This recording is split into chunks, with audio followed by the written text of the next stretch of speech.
Well, it's certainly been an interesting week in cruising. We got MSC claiming that they're going to be number one, and a documentary talking about Carnival and how it deals with number two.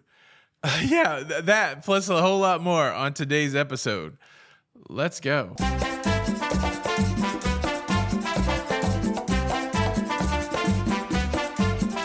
Hey, what's up, everybody? Welcome to La Lido Loco. Welcome to the Cruise Show. I am your host, Tony, here to talk you through everything going on in cruising. It's everything going on in cruising for your face on a Thursday the 26th of June, 2025. And look, I've been on the road. I've been out of pocket. I haven't been in the cut. All those other cliches. A fantastic kind of week off for me. I didn't realize it was going to be a week off, but man, we just drove 15 hours home from Indianapolis yesterday, and I think I'm well rested. At what point do you get too old to drive 15 hours in one stint? I think we only stopped 3 times. It was crazy, but we did it, and I am glad to be back here today talking about everything going on in cruising. Let's first talk about the big documentary that dropped this week on Netflix. There's actually 2 cruise-related documentaries. I haven't gotten all the way through the first one, but it's a documentary about the very challenging Carnival Triumph cruise from, I guess it was back in 2013, where the power went out on the cruise ship. And it's been affectionately named by the documentarians and also, the cruise community as the Poop Cruise. And it was a wild scenario where there was a fire in the engine room of the Carnival Triumph, which caused a power loss, which caused people to be stuck at sea for several days. And probably the worst thing that they had to endure is they had to poop in bags, and those bags, they had trouble disposing them, hence the name, the Poop Cruise. It's so funny. I've watched enough of the documentary where they talk about realizing that they had a problem, that the toilets were not going to flush. And the cruise director at the time, they were spitballing ideas, and they came up with the bright idea that they would have everybody do number 1 in the shower, which seemed feasible, both for male and female. And then number 2, they had a brilliant idea for number 2, and they gave out red biohazard bags for people to go to the bathroom in, to go number 2 in. And they seem genuinely excited about that idea. The people, pitching the idea. The people that had to poop in a bag, they were less excited. And I need to watch the rest of the documentary before I can comment more. However, someone who has watched the documentary was Carnival Cruise Line. And man, have they had a week? Did you guys, did you get deeper into the new Carnival Rewards Program? I think that was the last episode I recorded. I'll say some more about that in a second. We're going to talk about, they've released some very important information about one of the perks in the current program. But there was a statement from Carnival following the release of this new Netflix documentary. And the statement goes like this: a thorough investigation following the incident revealed a design vulnerability which was corrected and led Carnival Cruise Line to invest more than $500 million across the entire fleet in comprehensive fire prevention and suppression, improved redundancy, and enhanced management systems, all in support of our commitment to robust safety standards. They went on to say that since 2013, since this crappy incident, they have serviced more than 53 million guests, and nobody else has had this experience since 2013. They're definitely trying to position it as an outlier, and certainly it is that. There's one Titanic, and so far there's just one Poop Cruise. Reminding us that a lot of times we do get excited to talk about the outlier events because it's just so dang unexpected. And Carnival spent a lot of money to make sure that it didn't happen again. The other interesting thing that they did is, the Triumph doesn't exist anymore as the Carnival Triumph, but that ship is still out there. It's been interesting on social media after this documentary has come out to see people that are fairly new to cruising. They're on the new Carnival Sunrise, which used to be the Carnival Triumph, and they're on that ship going, oh, I did not realize until this documentary came out that I am on the Poop Cruise ship. I was on the Carnival Sunrise after she was rebranded, and I had a great time. I felt like they did a good job to remove the stain of the memory of the poop cruise, to remove the skid marks, as it were, of that event. Yeah, look, it's part of cruise history, and it's something that Carnival has to deal with forever, I suppose. But they did spend the money and fix those problems. That's what you do when there is an event that has teachable moments. You do investigations, you try to learn from those events and try to prevent them going forward. And so far, so good for Carnival. And like I said, that's not the only cruise-related documentary that we're going to be able to consume. I thought it was already out, but it doesn't look like it comes out until July the 16th. A 3-part documentary series titled Amy Bradley is Missing. And it is about Amy Bradley, who went missing from the Rhapsody of the Seas back in 1998.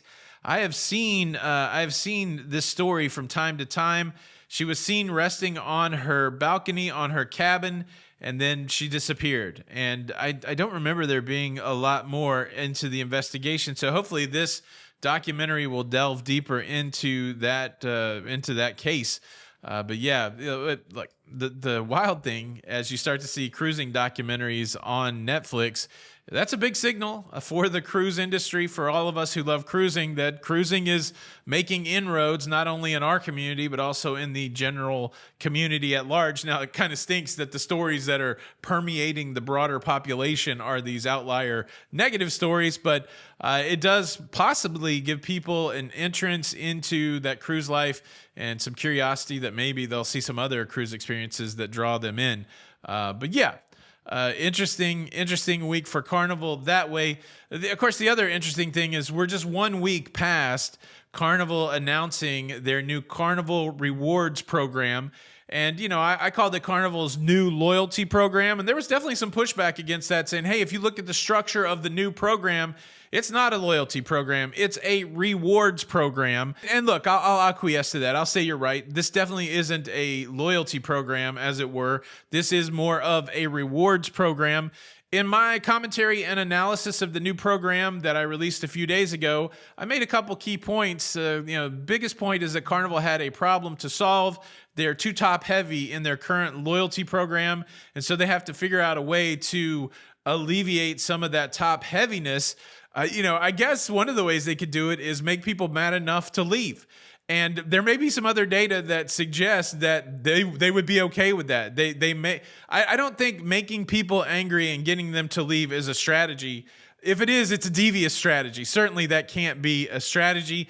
But I did mention that these cruise lines, they want people to spend money on the cruise ship. I used the analogy that Starbucks, they'll give you free Wi-Fi. I guess they don't give the free water anymore. This used to be a big selling point for Starbucks. You could go get a free water.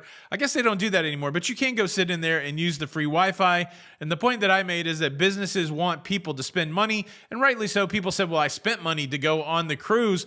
Well, something else has happened this week with Carnival. Not only did they release the new rewards program last week, not only did the Poop Cruise documentary come out, but also Carnival's Q2 earnings came out.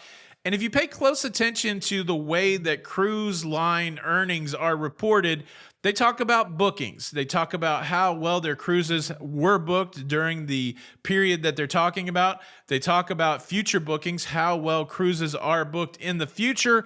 But another big metric that investors look at when deciding whether or not their stocks are good stocks and stocks worth investing in is what is the onboard spend. And so as the leadership of these cruise companies are able to increase the onboard spend, their company becomes more advantageous as an investment.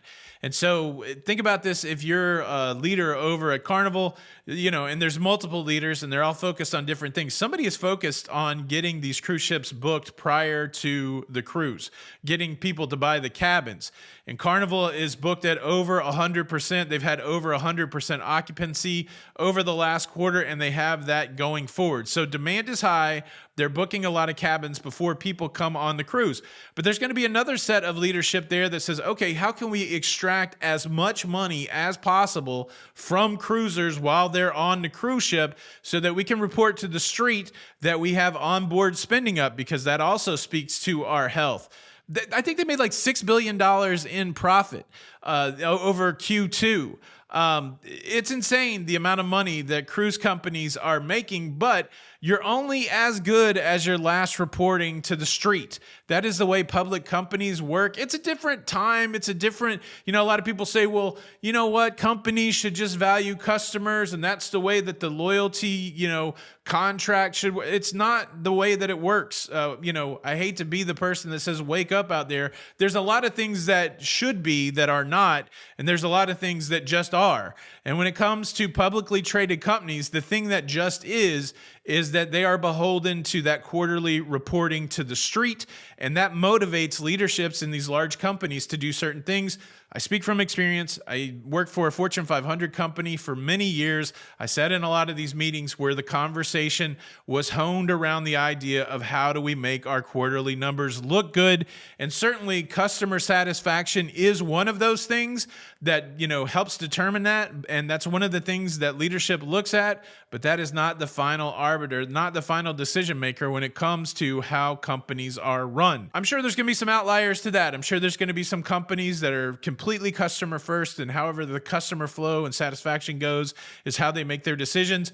But every organization that I've been in, satisfaction of the customer is a metric. And if it hits a certain number, then that's just good enough. It doesn't have to be 100%, because even like in the small business that I run, making these YouTube videos and partnering with advertisers and doing the other things that we do for revenue, I know that I'm not going to please 100% of the people all the time. And so I watch the numbers and I say, well, if the satisfaction's at this level, then that's good enough. Then I can continue to make the decisions that I think is best for this small organization.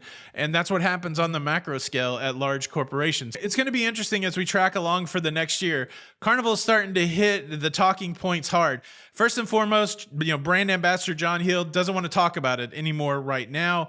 He's like, wait and see what happens. That's kind of been the last message. And certainly that's what he has to do. He can't spend every day talking to angry people about the loyalty program. So that's one thing. And then the messaging is this: look, it's 3 years until you lose your status. If you're all the way up to platinum, it's 3 years. So chill out. And then if you're diamond, it's 7 years until you lose your status. And, so maybe the big thing is the requalification of the status, but it's nothing to worry about right now. And hey, for all of you people that feel like you should be better rewarded for the amount of money that you spend, this program's for you. So that seems to be the message. They also have the message that we're listening and nothing's written in stone. But it's going to be interesting to see if we come up to next year and they go, hey, we listened to everything and we're going to keep this. We're going to give it a shot and we'll see how it is. Here's the thing. They've announced this program, and I'm running a poll on the community tab of La Lita Loca's YouTube channel. So if you want to go vote, and the simple question that I ask is, have you taken any action? When this program was announced, everybody's going, well, that's it. I'm canceling cruises. I'm selling my stock. I'm going to check on the loyalty match from other companies. I'm going to do this or do that. I'm curious to know how many actions have been taken. Again, I'm always fascinated by the outrage, but does the outrage equate actions? And if it doesn't, and if Carnival can quantify that through data and say, look, we're still booked at 100%, they may not change this program. And so I'm interested to track over the next year to see whether or not enough of the data has changed that Carnival will even have to change anything, or whether or not they'll say, look, this is the way that we fix the top heavy problem for our loyalty program, and this will be the loyalty program going forward. I'll continue to talk about it. I don't care. I find it fascinating. I wish I could just be a fly on the wall in some of these meetings, because when somebody first pitched changing the loyalty program that included having people's loyalty go away, I'm sure somebody had to raise their hand and go, are you sure we want to do that? But then there was probably somebody with like a spreadsheet that said, yeah, I think we can survive it. I think we can survive 10% of the people being angry and leaving, because we'll replace them with the high demand of cruising. I don't know, man. I don't know. But look, I know people are out there grinding loyalty. And one of the big things that you get when you get, I think when you get to gold, and certainly when you get to platinum, you get a free bottle of water. And don't discount that.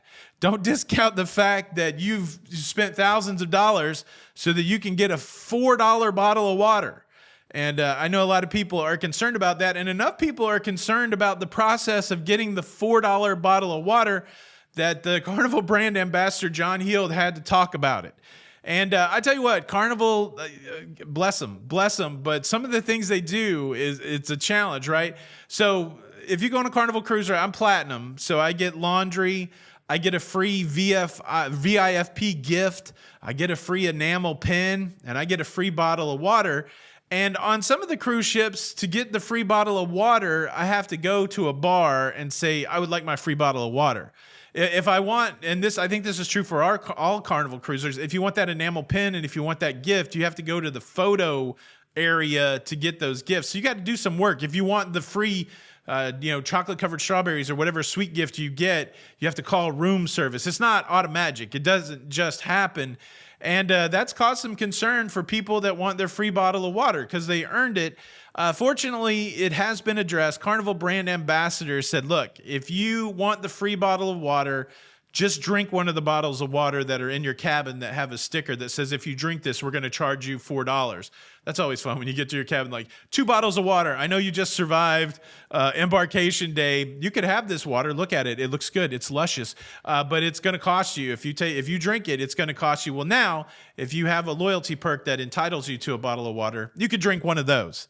Thank goodness we got that clarification. I think conversations like that really highlight how crazy the quest for loyalty is on some of these cruise lines. I'll tell you what, Royal for me, I love the fact that when you get to be Diamond, you can get 4 drinks a day.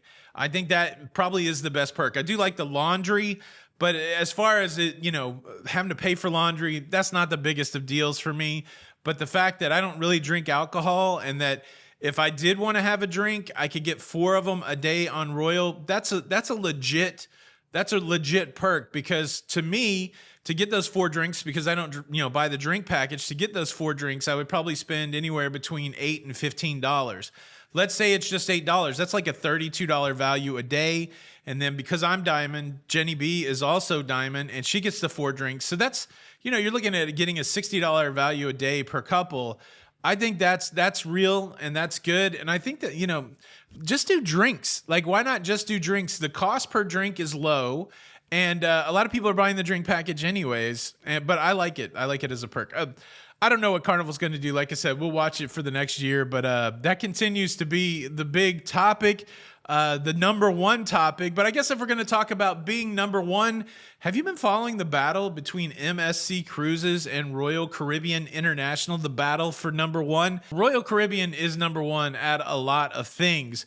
They have a huge market share in North America. They have the world's largest cruise ships. The Star of the Seas will be the world's largest cruise ship, surpassing the Icon of the Seas, which surpassed another Royal Caribbean cruise ship. I think MSC has one of the world's largest cruise ships now with the MSC World America. I'm not sure where it ranks, but it's not 1 and 2. I'll tell you that. It's not 1 and 2, but MSC did find a way to become number one at something, taking it away from Royal Caribbean. And I don't know if being number one at this will do it, but back in 2002, they took a look around and said, you know what, we could be number one at? Dry slides. It started, Royal Caribbean had the Ultimate Abyss on the Oasis class cruise ships that had the world's largest dry slide. And well, in 2022, the MSC World Europa came along and said, we're going to have the world's largest dry slide. The World Europa's 250-foot Venom Drop slide was longer than Royal Caribbean's Ultimate Abyss. So back in 2022, they became number one when it came to the largest dry slide at sea. And well, Royal Caribbean said, nah, we're not going to have that. Royal Caribbean created a new Ultimate Abyss on the Utopia of the Seas in 2024 that is, 259 feet, 9 feet longer than the Venom Drop. And so I guess since 2024, Royal Caribbean's held the title. Well, MSC said, we're not done yet. They revealed that on their next world-class ship, the MSC World Asia, they're going to have a drop slide that's 266.7 feet long. It's going to span 12 decks. I think the Ultimate Abyss only spans 10 decks on Royal Caribbean. And so, I just think it's amazing that these cruise lines are sitting around trying to make longer dry slides. It's interesting. Like, I watched this talk about the history of Holland America Line, and Holland America Line was huge when it came to immigrating folks from Europe to the United States back at the time, at the height of immigration. And the funny thing is, they were talking about how those companies would compete to get the $6 or $7 that folks paid to get from Europe to the United States. One of the things that the companies did is they would put fake smokestacks on their ships. And then they would put out marketing that said, hey, look at us. We got 3 smokestacks. Obviously, we're the better vessel to take you to the new world. When they were just fake smokestacks. So it's kind of funny, you know, dry slide that's 16 feet longer. Certainly you get to say we have the world's largest dry slide, but do people care? I don't know. And just to be clear, Holland America wasn't using the fake smokestacks. It was, I guess, competitors at the time. I realize that could be confusing, but fascinating. If you're ever on a Holland America ship and you can watch that Holland America history presentation they do in the main theater, it's so interesting. So interesting. Look, that's everything that's going on in cruising, or a lot of things that are going on in cruising. I feel like I could do a whole nother half hour on other things going on in cruising, but we'll pick this back up again on the next show. Thank you for watching this one. This is Tony for La Lita Loca. This is the Cruise Show. Subscribe for more. Hit that like button. And really, there's only one thing left to do here on a Thursday. It's time to dance. Get up. Get up.